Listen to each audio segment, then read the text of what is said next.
در روزهای تجلیل عید غلبه و بخشیده به ماه شریف رمضان از جانب جمعیت هلال احمر تاجیکستان در ولایت سوخت در ماشین سرای مقامات اجرایی حکومت دولتی شهر خوجند به 190 نفر ساکنان احتیاجمند بسته‌های مواد نیازی اول تقسیم کرده شد. باعث ذکر است که این اقدام‌ها ادامه کمک به ساکنان نیازمند بوده. قبلا نیز شماره زیادی ساکنان با موادهای نیازی اول از روی جدول پیشکی تهیه گشته تامین گردیده بودند. شهروندان احتیاجمند بسته‌های نیازی اولیه که عبارت از ارد، برنج، شکر، مکرون، لوبیا، نسک، خود و دیگر محصولات نیازی اول عبارت بود دریافت نمودند. ساکنان از این اقدام ها اظهار خوشنودی نموده به رهبری دولت و حکومت مملکت و تشکیل کنندگان این اقدام منتداری بیان نمودند.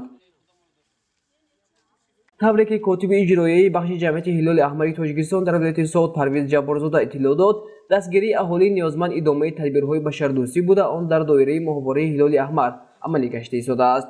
چندی قبل با اشتراک صنعتکاران در آمفی‌تئاتر قصر ارباب چوره‌بینی خیریوی برگزار گشت و از حساب مبلغ‌های به دست آمده امروز به 190 نفر اشخاص نیازمند کمک یک وقتینه رسانیده شد. با دستگیری بی‌واسطه رئیس ولایت محترم رجب احمدزاده کنسرت خیریوی با اشتراک یک قطار صنعتکاران گوناگون از شهر دوشنبه از ولایت سوخت که آنها در این کنسرت خیریوی رایگان خدمت کردند و در این چوره‌بینی فرهنگی زیاده از 5000 نفر اهالی اشتراک نمود.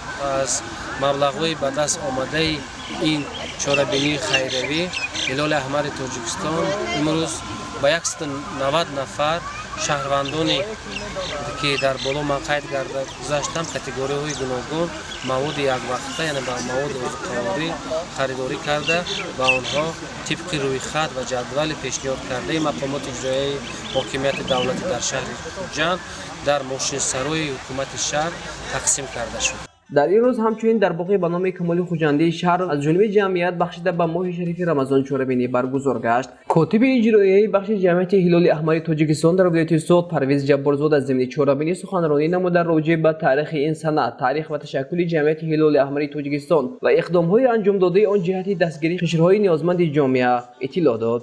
در آخرین سال اگر به نظر اندازه بین سال گذشته و 5 ماه سال 2019 و 37,000 نفر شخصان نیازمند در ماندگان، شخصان